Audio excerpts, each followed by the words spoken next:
bienvenue sur notre chaîne Confiné en lui. Nous allons passer un moment merveilleux autour de la parole. Alors prenez quoi noter et à tout de suite.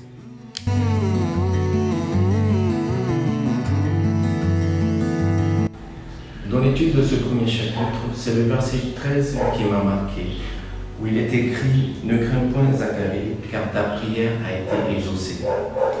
Ta femme Élisabeth t'enfantera un fils et tu lui donneras le nom de Jean. » Qu'est-ce que le Seigneur a voulu me faire passer comme message? Vous savez, pendant ce confinement, bien sûr, on est resté enfermé dans la maison et les seuls moyens qu'on avait de communication, ça a été le téléphone ou la télé. Et parfois, ce que j'entendais, c'était le nombre de personnes contaminées. Et le fait d'entendre ces choses-là a quelque part inquiété, contaminé mon cœur de l'inquiétude, on va dire.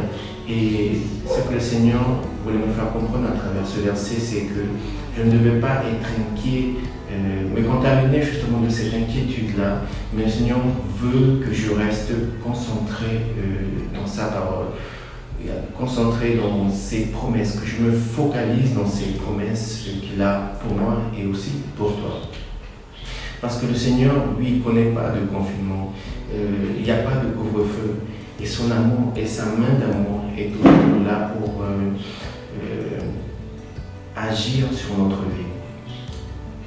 Et dans ce premier chapitre, c'est l'histoire de Zacharie et Marie qui m'a touché, parce que ces deux personnages, Zacharie, sacrificateur, Marie, une femme qui obéissait à la parole de Dieu, elle était juste aux yeux de Dieu. Et Zacharie, il avait un rêve, c'est d'avoir un enfant, mais Élisabeth, sa femme, était stérile.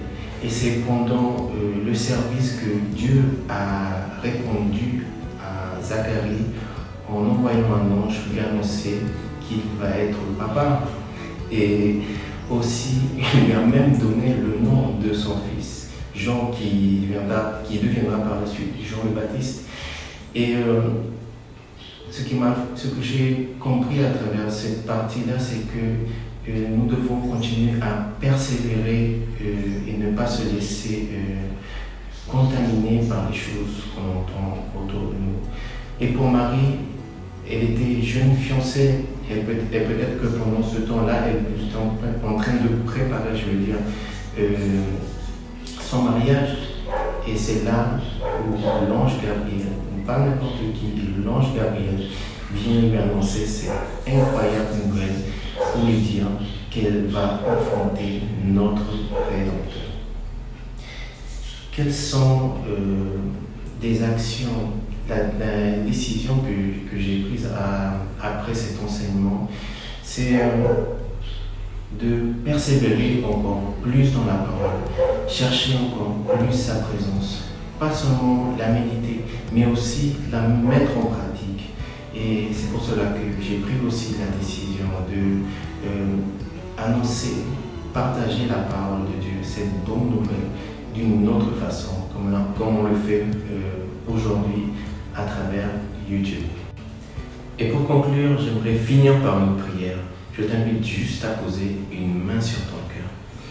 Seigneur, je te prie que chaque personne qui nous écoute, Seigneur, puisse, Seigneur, avoir la révélation de ta parole, qu'ils puissent vivre dans ta paix, Seigneur, qu'ils puissent voir, Seigneur, ta main d'amour agir dans leur vie, Seigneur. Aide-leur, Seigneur, à s'attacher à tes promesses et ne plus être inquiets, Seigneur, par les choses, Seigneur, les informations de ce monde.